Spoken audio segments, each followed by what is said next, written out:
सबने बोला गरीबी हटाएंगे, गरीबी हटाएंगे, गरीबी हटाएंगे। जब आपको पता है देश में गरीबी है तो इनको बसाने का काम क्यों किया जा रहा था देश के अंदर। भाजपा को अगर 11 साल हुए हैं तो आप मुझे बताइए दिल्ली के अंदर रोहिंग्या कहाँ से आ गए? निकालने के लिए वो CNRC UCC लेकर के आई थी कि इन्होंने शाहीन बाग बना दिया था भारत के अंदर। आज इजराइल इतना सा देश होकर के अपनी लड़ाई लड़ रहा है और 57 इस्लामिक कंट्रियों को उसने नोक पे रखा हुआ है। ऐसे नहीं रखा, उसका विपक्ष उसके साथ है। जो टंकी मार के आया, जो चोरी से हमारे देश में घुसा, किसी के देश में घुसा, उसको ऐसे ही भेजना चाहिए ताकि अगला आने वाला अपने बाप की जमीन बेच करके अगर अमेरिका घुसना चाहे तो वो 10 बार सोचे। अभी ऑपरेशन सिंदूर चलाया गया तो पता चला ना कितनी बहन बेटियां इन्होंने अपनी पाकिस्तान में ब्याह रखी हैं। नमस्कार, मैं शिवम चौबे और आप देख रहे हैं सौगंध टीवी।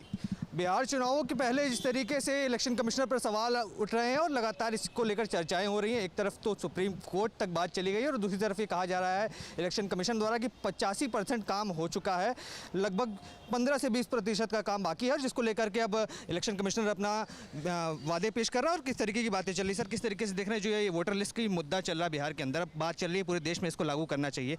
अब लोग कह रहे हैं कि 75 साल से ऊपर हो गया, आज़ादी को 80 साल होने जा रहे हैं लगभग, अभी तक चिन्हित ही नहीं कर पाई है सरकारें कि कौन देश का नागरिक है, कौन बेफिजूल में देश की सुविधाओं का वो कर रहा है। देखिए, जब ये क्या आज़ादी के समय से यहाँ बसे हुए हैं क्या? पहले तो विपक्ष को ये बताना चाहिए। अगर बसे हुए हैं तो विपक्ष क्या कर रहा था 56 साल? सोया हुआ था आंखें मूंद करके। भाजपा की सरकार तो 2014 के बाद बनी, उससे पहले आप लोग क्या कर रहे थे? बसाने का काम कर रहे थे। एक तरफ राजीव गांधी से लेकर के इंदिरा गांधी हो चाहे नेहरू जी हो, सबने बोला गरीबी हटाएंगे, गरीबी हटाएंगे, गरीबी हटाएंगे। जब आपको पता है देश में गरीबी है तो इनको बसाने का काम क्यों किया जा रहा था देश के अंदर? अब बताइए। और रही बात अगर आप कहते हो अब की, तो अगर भाजपा को अगर 11 साल हुए हैं तो आप मुझे बताइए दिल्ली के अंदर रोहिंग्या कहाँ से आ गया? किसने बसाया? आज जब हम देख रहे हैं रिपोर्टर जब जा रहे हैं रिपोर्टिंग करने के लिए जहाँ अवैध जुगियाँ तोड़ी जा रही हैं, वहाँ पर वो कह रहे हैं हम 10 साल से बसे हैं, हम 6 साल से बसे हैं, हम 8 साल से बसे हुए हैं। कोई भी ये क्यों नहीं कह रहा कि हम 1947 से बसे हुए हैं? आप बताइए ना। विपक्ष तो कह रहा है कि अगर रोहिंग्या बसे हुए हैं तो सरकार निकाल क्यों नहीं पा रही, क्योंकि 15 साल से लगभग 11-12 साल से तो मोदी सरकार है सत्ता में। हाँ, निकालने के लिए वो CNRC UCC लेकर के आई थी कि इन्होंने शाहीन बाग बना दिया था भारत के अंदर। किसने राजधानी को जलाने की कोशिश करी थी? किसने भजनपुरा के अंदर दंगे करा दिए थे यमुना पार के अंदर? बताइए ना। विपक्ष को साथ खड़े होना चाहिए था। आज इजराइल इतना सा देश होकर के अपनी लड़ाई लड़ रहा है और 57 इस्लामिक कंट्रियों को उसने नोक पे रखा हुआ है। ऐसे नहीं रखा, उसका विपक्ष उसके साथ है।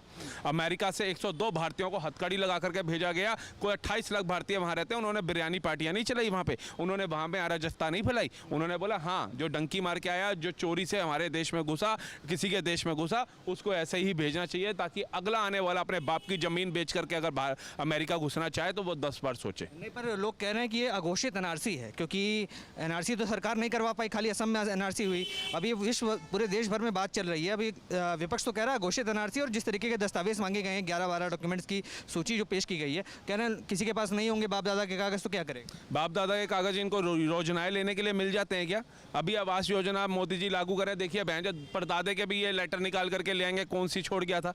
अभी इनसे पूछिए, इनका भाई कोर्ट में केस डाल देना कि आधा बीघा जमीन मेरी है, ये जमीन खोद के भी कागज निकाल लेंगे। एक टुकड़ा अपने भाई को नहीं देते ये सगे को, और ये बातें कर रहे हैं कि भैया कागज घूम जाते हैं। और ये कागज उन्हीं के क्यों घूमते हैं? जो बांग्लादेशी या बर्मा से आए हुए लोगों का संरक्षण देना चाहते हैं, जो यहाँ पर घुसपैठियों की तरह रहना चाहते हैं। आप बताइए, जब अभी ऑपरेशन सिंदूर चलाया गया तो पता चला ना कितनी बहन बेटियां इन्होंने अपनी पाकिस्तान में ब्याह रखी हैं। 1947 से सबको पता है हमारा दुश्मन देश है पाकिस्तान। उसके बाद आप अपनी बहन बेटियां भी आ रहे हो और उनको यहाँ पे जीजे बना करके ला रहे हो अपने, और भारत के अंदर ही षड्यंत्र रच रहे हो। आपसे क्या उम्मीद रखाई जाएगी? क्या कर रही थी कांग्रेस की सरकार जब ये यहाँ पर हो रहा था? क्यों वहाँ पे वीज़ा फ्री दिया गया पाकिस्तान को कांग्रेस के द्वारा? बताइए, क्यों इतनी अपॉर्चुनिटियाँ कांग्रेस की सरकार के द्वारा दी गई पाकिस्तान को कि वो आकर के आए दिन हमारे भारत देश के अंदर बम फाड़ता था? क्या लगता है बिहार के बाद पूरे देश में वोटर लिस्ट की जाँच होनी चाहिए? बिल्कुल होना चाहिए। बॉर्डर एरिया जितने भी हैं उन पर तो खास तौर से होना चाहिए, क्योंकि ये बॉर्डर के माध्यम से ही हैं। और बॉर्डर का माध्यम क्या होता है? हमारी सेना के ऊपर सवाल नहीं उठाया जाता। हमारी सेना एक एक पॉइंट पे नहीं खड़ी हो सकती है, लेकिन जहाँ पर नदियाँ हैं, जहाँ पर तालाब बने हुए हैं, वहाँ पर जब फेसिंग कराने को केंद्र सरकार बोलती है बंगाल के अंदर, तो वो मना कर देते हैं। और क्या है, हमारा देश संविधान से चलता है, प्रोटोकॉल है हर राज्य का। पूर्ण राज्य की सरकार वहाँ बैठती है, हस्तक्षेप कर नहीं सकते क्या? तभी तो कह रहा हूँ कि जरूरत क्यों पड़ी। कश्मीर आपको पता है ना, पूर्ण राज्य नहीं था, केंद्र शासित राज्य था। नरेंद्र मोदी जी की सरकार आती है, धारा 370 और 35 में संशोधन करती है उसके बाद उसको पूर्ण राज्य का दर्जा हटा करके केंद्र शासित कर देती है।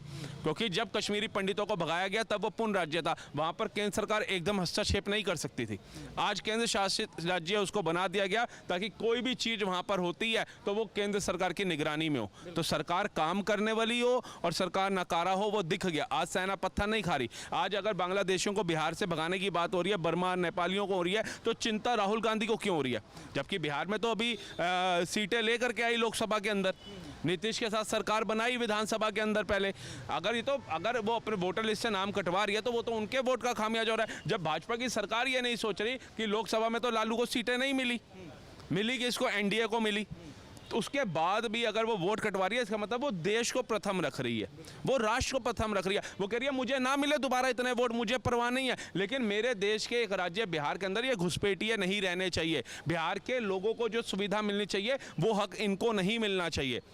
देश का प्रधान सेवक कहता है अपने आप को प्रधानमंत्री, और ये देखिए इनको देश की चिंता नहीं, इनको राज्यों की चिंता नहीं, इनको गरीब की चिंता नहीं। इनको क्या है कि भैया पार्लियामेंट में जो करोड़ों रुपया खर्च हो रहा है आपके हमारे टैक्स का, एक दिन के सत्र का, एक दिन के सेशन का, उसके अंदर जाकर के खड़गे जी का हैप्पी बर्थडे कैसे मनाना है। आप देख रहे हैं सौगंध टीवी, सौगंध वतन की।